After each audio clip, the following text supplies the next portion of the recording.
Good Vibrations.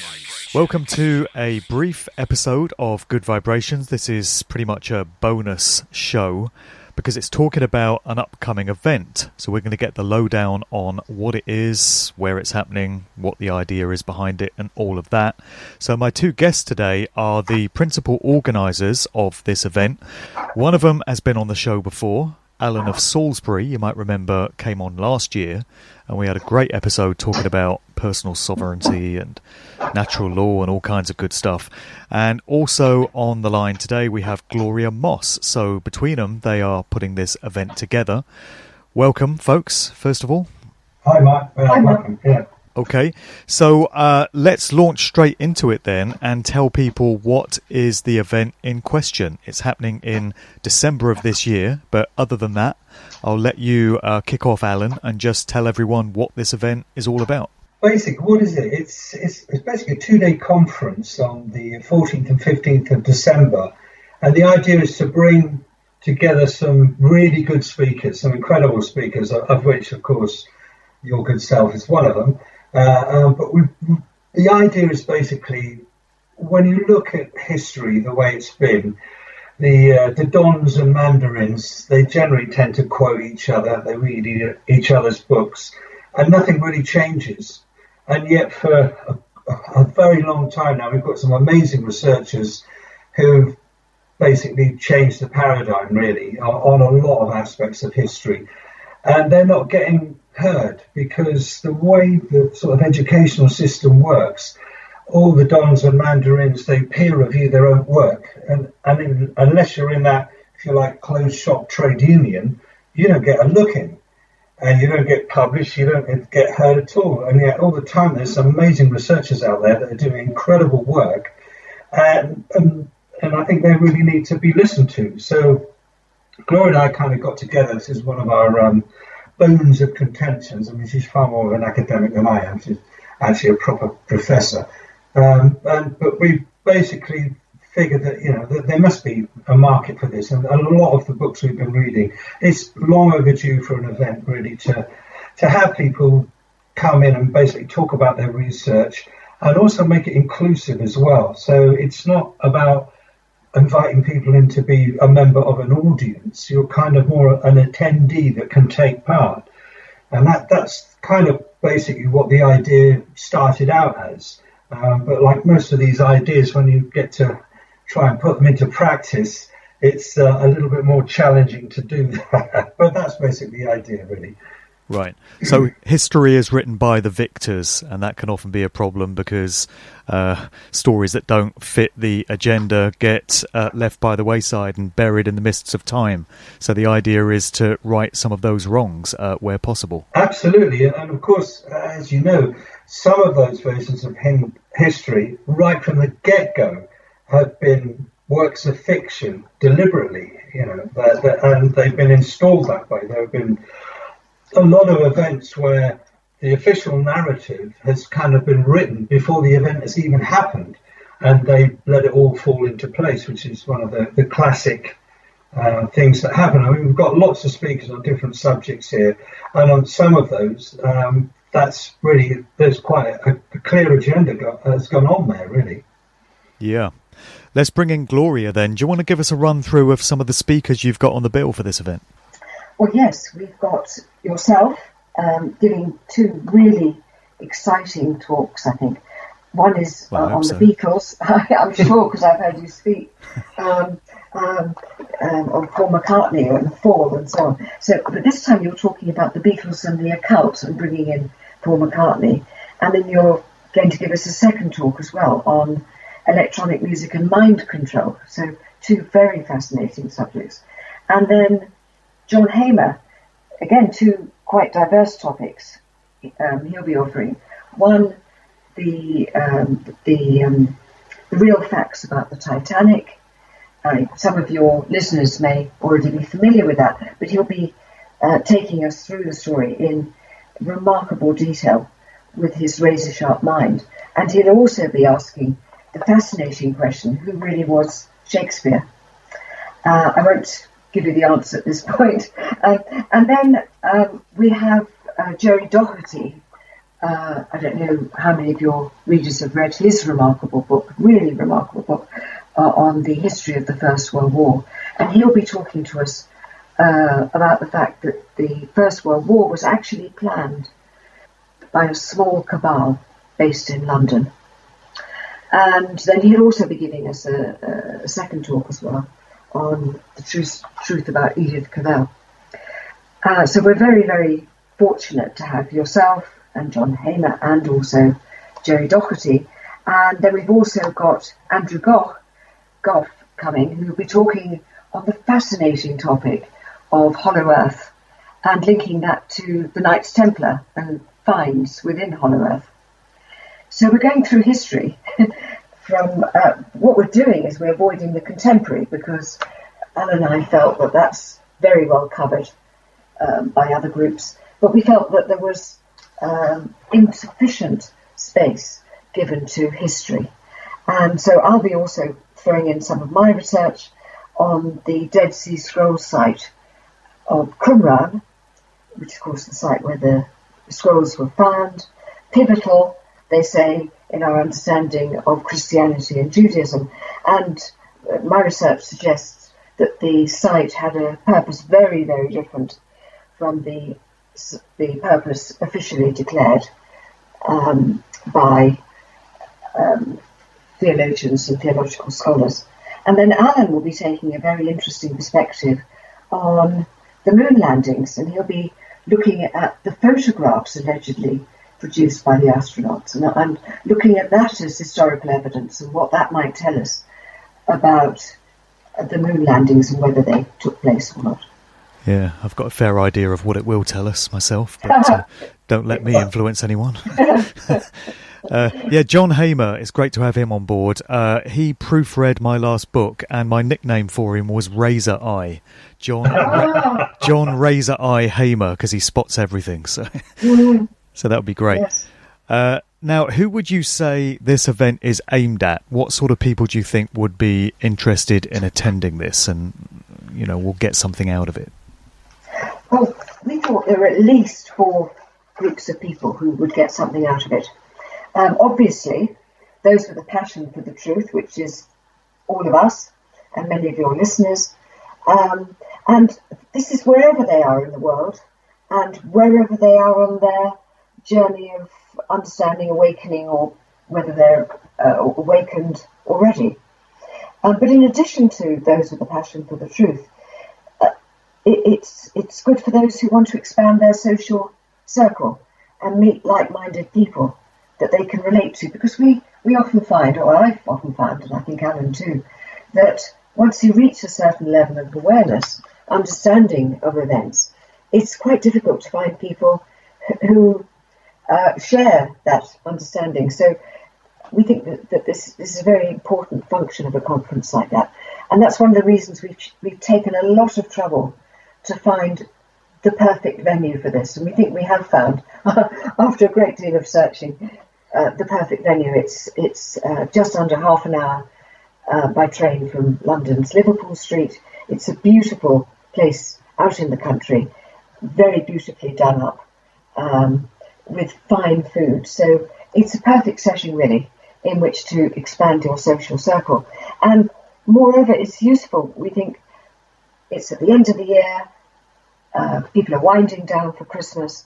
Where better than to treat yourself to a little bit of relaxation in a beautiful venue with interesting people with fine food.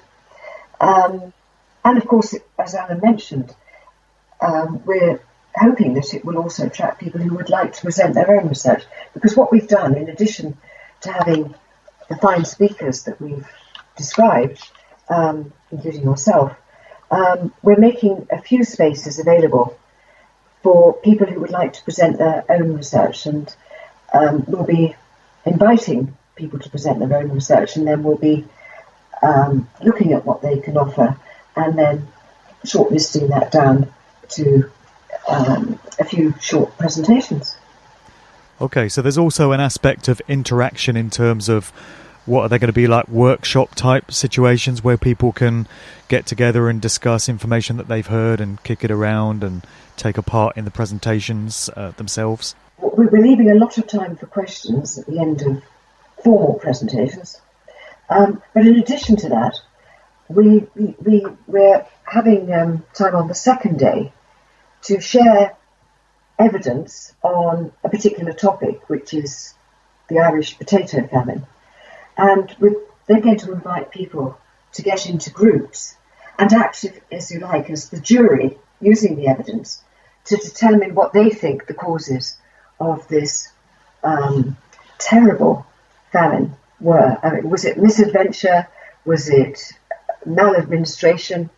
Or was it actually, as some authors have suggested, an example of genocide? So that's an event that will bring the conference to a close, and it will be very inclusive. And also on the Saturday evening, over dinner, we're going to invite people to take part in a questioning history quiz. So a supper quiz with a difference on the Saturday evening. So it will be different from many conferences where speaker after speaker take the podium and there's limited time for questioning. We'll be increasing the time for questioning. We'll be inviting audiences to look carefully at evidence on a particular topic, and we're giving people opportunities to actually present short presentations on research of their own. Sure. Do you feel it's a good idea to put some distance between these events time-wise because of the emotional attachment that people might have to them if they occurred in living memory?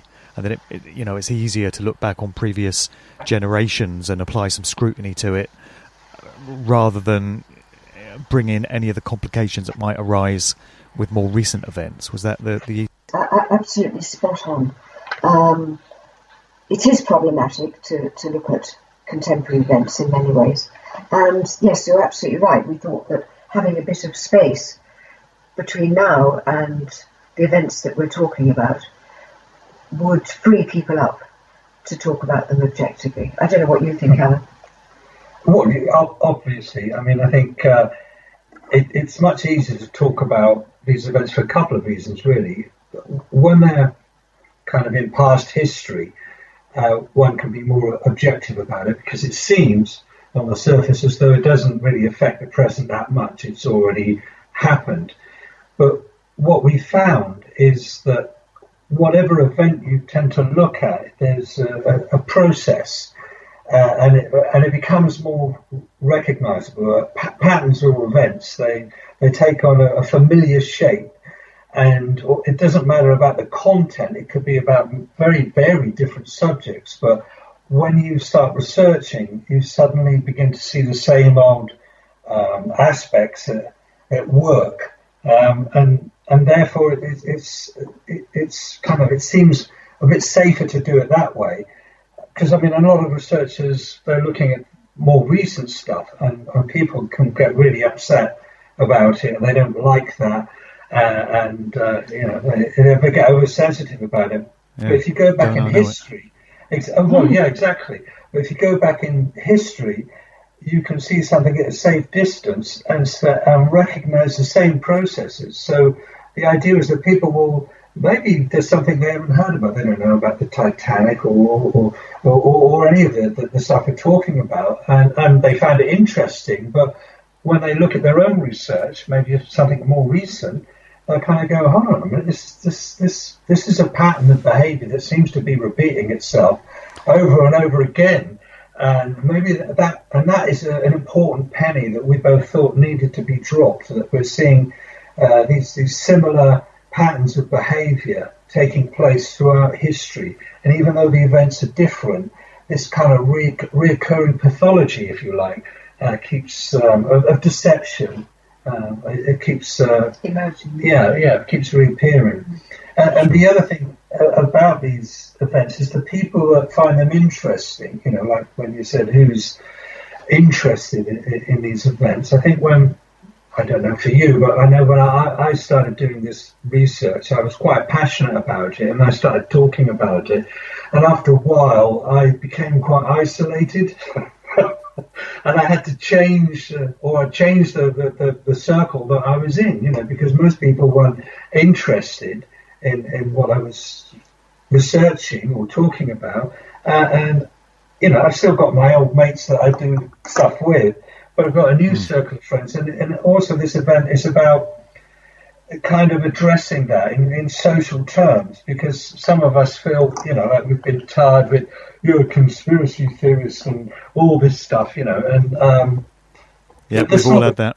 Yeah, exactly, and it's nice to go to a place where there's like-minded people around, and that's why it's a 2-day event as well. So it's because I find I've been to a lot of great talks. You go to the talk, you listen to it, and then it's over, and I'd really like to stay behind with some of the people and have a good old natter with them, but that's it. Everybody goes. It's all dispersed. Sure. So that was one of the ideas. We kind of, maybe from a business point of view, it's not a good idea. The safest option would be to put a 1-day event and cram it all in as much as you can and not have any space for lunchtime and all that kind of stuff. But we felt if you really wanted to get to know people, to socialise and really kind of unwind and be receptive to what other people in that, your place are doing, what they're talking about, that you can meet them after they've done their talk. There's a much more better chance for some social contact then, and hopefully making some new friends for life. So that was part of it, because I think a lot of us have become isolated when we do this research from, if you like, the normal paradigm of what normal people think. Certainly the way people are portrayed in the mainstream media. I mean, most of us, we watch the news and we have a completely different idea about what's going on than your regular punter just looks at it and just, spoon-fed it, and they just believe it and fall for it, and they think, well, that's it, But we don't. We tend to examine it a little bit more closely, and because we do that makes certain people feel uncomfortable. I think, and I don't have anything against people who think you feel uncomfortable. I just don't want to be around them so much to upset them if that's the way they are. I'd rather be around like-minded people where I don't have to censor what I say. I can just be who I am and say, and nobody's going to start getting upset or angry, which is the other reaction. Yes. Well, I'm sailing a bit close to the wind with my talks in terms of leaving some distance between the events time-wise, because I'm covering the occult aspects of the Beatles, and either one or two of them are still alive, depending on which theory you subscribe to. Or if you count Pete Best, then definitely two of them are still alive. But of course, the Beatles, 50 odd years ago, there are people still around that remember the Beatles.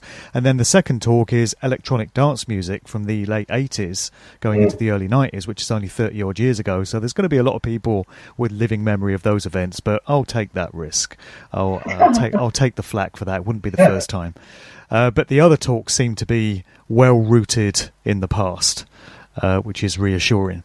Now, what we didn't cover was the name of the event. No surprises. The name is Questioning History.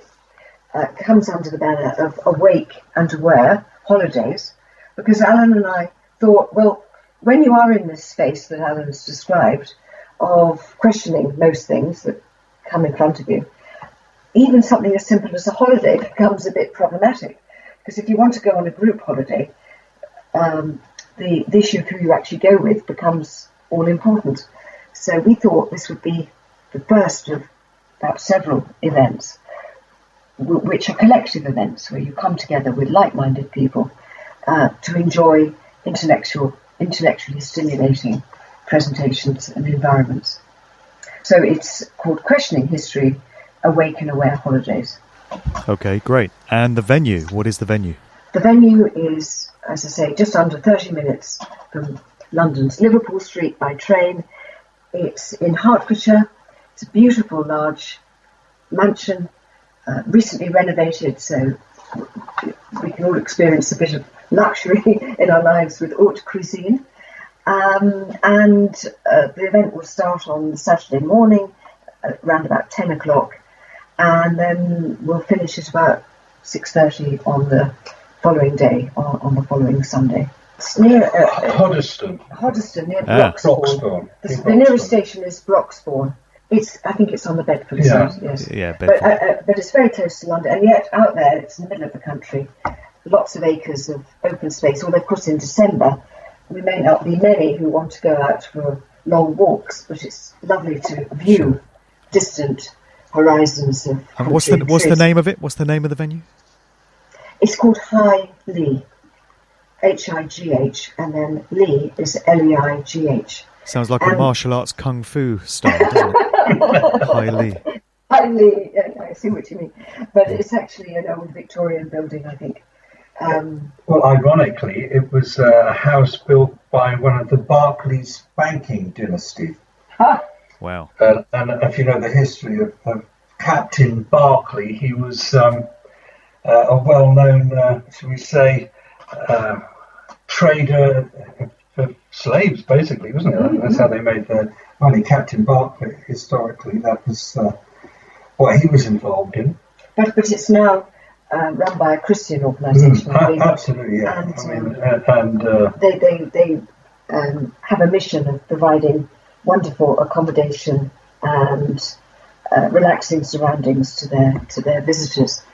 And incidentally, we mentioned this would be in the run-up to Christmas, and we're hoping that authors like yourself, Mark, can bring books that attendees can purchase, and maybe you could sign them as well. These would make lovely Christmas gifts. Would have been great to have done it in a Rothschild mansion, wouldn't it? Imagine how poetic that would have been.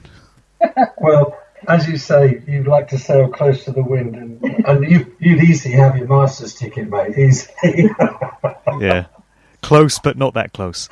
Yeah, not too close. Yeah.